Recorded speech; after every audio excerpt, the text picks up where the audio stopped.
নমস্কাৰ দৰ্শক অষ্টলক্ষ্মী এষ্ট্ৰলজিলৈ আপোনালোক সকলোকে স্বাগতম জনাইছো। আমি আজি জানিম প্ৰেমত সফল হোৱাৰ 7টা কাৰণৰ বিষয়ে। মানুহে প্ৰেমত কেনেকৈ সফল হয় বা কেনেকৈ সফল প্ৰেম বিবাহ লাভ কৰিব পাৰে মানুহে, হেতুৰ এষ্ট্ৰলজিক্যাল কাৰণ কি বা জ্যোতিষ শাস্ত্ৰত এনেকুৱা কি গ্ৰহগতি থাকে যাৰ কাৰণে মানুহে প্ৰেমত সফল হয় বা প্ৰেম বিবাহত সফল হয়। দুইটা একেই কথা, প্ৰেমত সফল হোৱা অৰ্থাৎ প্ৰেমৰ পৰিণতি বিবাহে হয় লাষ্টত গৈ। গতিকে আমি আজি 7টা কাৰণৰ বিষয়ে আলোচনা কৰিম। সেই কাৰণকেইটাৰ ভিতৰত প্ৰথম কাৰণটো হৈছে চন্দ্ৰমা। শুক্লপক্ষৰ অষ্টমীৰ পিছৰ পৰা পূৰ্ণিমাৰ প্ৰায় 5 দিনমান পিছলৈকে এই সময়খিনিত যিসকল জাতক আৰু জাতিকা জন্মগ্ৰহণ কৰে তেওঁলোকৰ চন্দ্ৰমা শুভ গ্ৰহ হয় বা চন্দ্ৰমা বেছিকৈ বলৱান অৱস্থাত থাকে। বিশেষকৈ ইয়াক অতি শুভ বুলি যদি ক'বলৈ যাওঁ তেতিয়াহ'লে নৱমী, দশমী, একাদশী, দ্বাদশী, ত্ৰয়োদশী আৰু চতুৰ্দশী এইকেইটা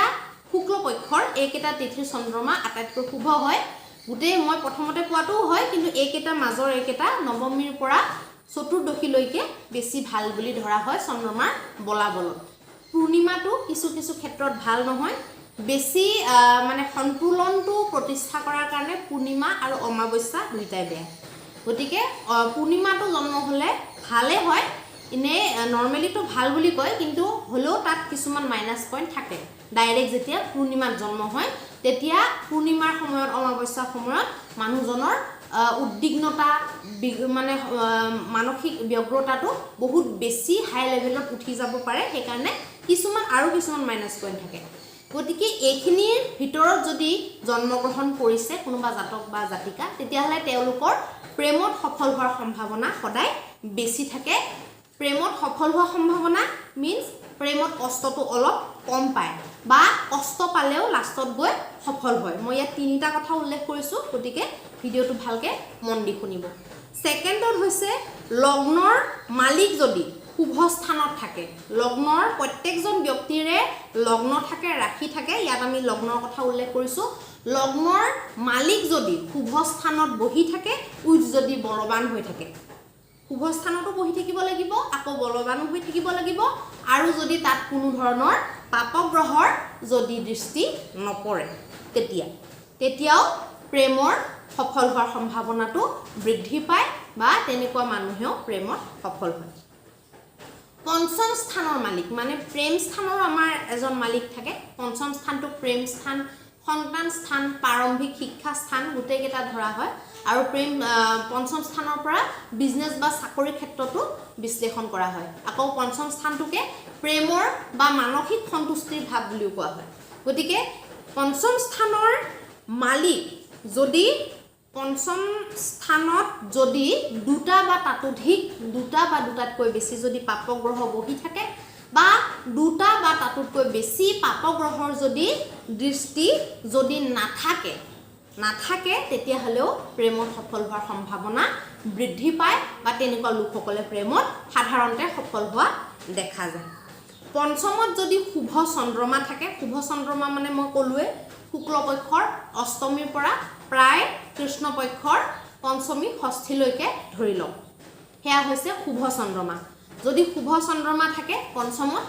তাৰ উপৰি গুৰু যদি শুভ অৱস্থান কৰি থাকে তাত, আকৌ যদি শুক্ৰ থাকে বা বুধ থাকে, এই যদি 4টা শুভ গ্ৰহ যদি বহি থাকে প্ৰেম স্থানত, আৰু যদি যিকোনো পাপগ্ৰহও যদি থাকে বা ক্ৰূৰ গ্ৰহও যদি থাকে, যদি নিজৰ মূল ত্ৰিকোণ ৰাশি বা নিজৰ ৰাশিত যদি থাকে তেতিয়াও কিন্তু প্ৰেমত সফল হোৱাৰ যোগ দেখা যায়। বেছিকৈ এইটো শুভ গ্ৰহটোৰ বেছি প্ৰভাৱ পাপগ্ৰহ হৈও কিন্তু যেতিয়া নিজৰ ৰাশিত থাকিব, নিজৰ মূল ত্ৰিকোণ ৰাশিত বা স্ব ৰাশিত থাকিব, উচ্চ ৰাশিত থাকিব, তেতিয়াহ'লে তাতো যদি কেনেবাকৈ শুভ গ্ৰহৰ এটা দৃষ্টি পৰি যায় তেতিয়াও কিন্তু প্ৰেম বিবাহৰ সম্ভাৱনা বহুত দেখা যায় বা প্ৰেমত তেতিয়াও সফল হয়। ক্লেশ আহে তথাপিতো সফল হয়গৈ। পঞ্চমত যদি শুভ গ্ৰহৰ যদি দৃষ্টি থাকে, দুটা বা তাতকৈ যদি বেছি শুভ গ্ৰহৰ দৃষ্টি থাকে, আকৌ পঞ্চমৰ মালিক যদি বলৱান হৈ থাকে পঞ্চমৰ মালিক যদি ষ্ট্ৰং হৈ থাকে আৰু পঞ্চমৰ মালিক যদি গৈ ষষ্ঠ অষ্টম আৰু দ্বাদশ এই তিনিটা দুখ স্থানত ষষ্ঠ অষ্টম আৰু দ্বাদশত যদি পঞ্চমৰ মালিক গৈ নবহে তেতিয়াও প্ৰেম বিবাহৰ বা প্ৰেমত সফল হোৱাৰ সম্ভাৱনা বহুত বেছি থাকে আৰু পঞ্চমৰ মালিকৰ ওপৰত যদি দুটা বা তাতোতকৈ বেছি যদি পাপগ্ৰহৰ যদি দৃষ্টি নাথাকে তেতিয়াও মানে বহুত বল পাই যায় হেৰিটোৱে মালিকটোৱে তেতিয়াও প্ৰেম বিবাহৰ বা প্ৰেমত সফল হোৱাৰ সম্ভাৱনা বাঢ়ি যায় আৰু যদি লগ্নৰ মালিক চতুৰ্থৰ মালিক পঞ্চমৰ মালিক আৰু নৱমৰ মালিক লগ্ন মানে আপুনি নিজেই লগ্নৰ মালিক চতুৰ্থ মানে সুখ স্থানৰ মালিক পঞ্চম মানে প্ৰেম স্থানৰ মালিক নৱম মানে ভাগ্যস্থানৰ মালিক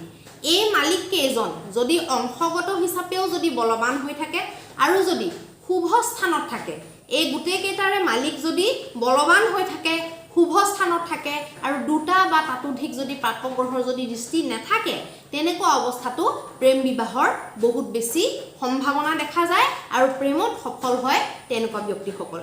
গতিকে আপোনালোকৰ প্ৰেম বিষয়ক বহুতৰে বহুত প্ৰশ্ন আছে গতিকে গৈ থৈ একেটাই কথা মই কওঁ জন্মকুণ্ডলীয়ে আমাৰ সকলো ৰহস্য ভেদ কৰে জন্মকুণ্ডলী এনেকুৱা এটা বস্তু যিটোত নেকি পৃথিৱীৰ আপুনি প্ৰত্যেকটো প্ৰশ্নৰ আপুনি উত্তৰ বিচাৰি পাব পাৰে অনলি জন্মকুণ্ডলী বিশ্লেষণৰ দ্বাৰা বাকি আৰু পৃথিৱীত কোনো উপায় নাই আপোনাৰ প্ৰশ্নৰ উত্তৰ পৃথিৱীত বেলেগ কোনো বিষয়ত কোনো বিধাত কোনেও দিব নোৱাৰে কেৱল আৰু কেৱল বৈদিক এষ্ট্ৰলজিত জন্মকুণ্ডলী বিশ্লেষণৰ দ্বাৰা লগ্ন কুণ্ডলী চন্দ্ৰ কুণ্ডলী নৱাংশ কুণ্ডলী এই গোটেইকেইটা কুণ্ডলীৰ সম্পূৰ্ণ বিশ্লেষণৰ দ্বাৰা আপোনালোকৰ জীৱনৰ প্ৰেম হওক যিয়ে নহওক যেনেকুৱা প্ৰশ্নই নহওক প্ৰত্যেকটো প্ৰশ্ন বা যিবিলাক প্ৰশ্নই বা যিবিলাক চিন্তাই আপোনালোকক খাই মাৰিছে প্ৰত্যেকটো বস্তুৰে সঠিক উত্তৰ বা এটা বহুত একেবাৰে 100% একুৰেট উত্তৰটো নহলেও মোটামুটি মানে সেইটো চুই যোৱা মোটামুটি গোটেই বস্তুটো কভাৰ কৰাৰ দৰে এটা উত্তৰ আপোনালোকে পাব পাৰিব বাকি কোনেও এইটো উত্তৰ আপোনালোকক জনাব নোৱাৰে গতিকে জন্মকুণ্ডলী বিশ্লেষণটোত বহুত বেছি বল দিয়ক কোনোবাই কিবা এটা আপোনাক ফ্ৰীত ইউটিউবত দি দিছে বা কোনোবাই আপোনাক ৰাস্তাত ধৰি হাতখন চাইছে আপুনি 10 টকা এটা দি দিছে আপোনাৰ বিষয়ে বহুত ভাল ভাল কৈ দিছে বা কোনোবাই এজনে অলপ চলপ কিবা জানে চাবলে কিবা কৰি গুটি মাৰি চাই বা কিবা এনে হাত চাই বা এনে কপাল চাই কয় আপুনি 10 টকা এটা অৰিহণা দি দিছে বা আপুনি একো দিয়া নাই কিন্তু আপোনাৰ বিষয়ে আপোনাৰ ভাগ্যৰ বিষয়ে বহুত ভাল ভাল ফল গঠন কৰিছে সেইবিলাকত আপোনালোকে বেছি আত্মসন্তুষ্টি প্ৰকাশ কৰাৰ আপোনালোকে সেইবিলাকত বেছি গুৰুত্ব নিদি আত্মসন্তুষ্টি আপোনালোকে প্ৰকাশ নকৰি আপোনালোকে বৈদিক এষ্ট্ৰলজিৰ সম্পূৰ্ণ বিধান মতে জন্মকুণ্ডলী বিশ্লেষণত গুৰুত্ব দিয়ক কাৰণ জন্মকুণ্ডলী বিশ্লেষণ কৰি প্ৰত্যেকটো প্ৰশ্নৰ যেহেতু উত্তৰ দিব পৰা যায় তেতিয়া হলে সেই প্ৰবলেমছ বিলাকৰ সমাধানটো দিব পৰা যাব আৰু সমাধান এটো কোনো টনা টটকা কোনো ফেক নহয় সমাধান বিলাক হৈছে কৰ্ম সমাধান বিলাকে হৈছে আমাৰ জীৱনৰ কৰ্ম অমুকটো গ্ৰহৰ অমুকটো সমস্যা হৈ আছে সেই গ্ৰহটোৰ নিমিত্তে সেই গ্ৰহটোৰ লগত সংগতি ৰখা কিবা এটা আমি কৰ্ম কৰো যিটোৰ দ্বাৰা আমি ফল প্ৰাপ্তি কৰো ভিডিওটো যদি ভাল লাগে লাইক কৰক শেয়াৰ কৰক সাবস্ক্ৰাইব কৰক আৰু ফলো কৰক আৰু যদি প্ৰেম বিষয়ক কিবা প্ৰশ্ন আছে আপোনালোকে আমাক যোগাযোগ কৰক জন্মকুণ্ডলী বিশ্লেষণ কৰক উৎকৃষ্ট মানদণ্ডৰ বিশ্লেষণৰ দ্বাৰা আমি আপোনালোকক সঠিক উত্তৰ দিবলৈ চেষ্টা কৰিম ধন্যবাদ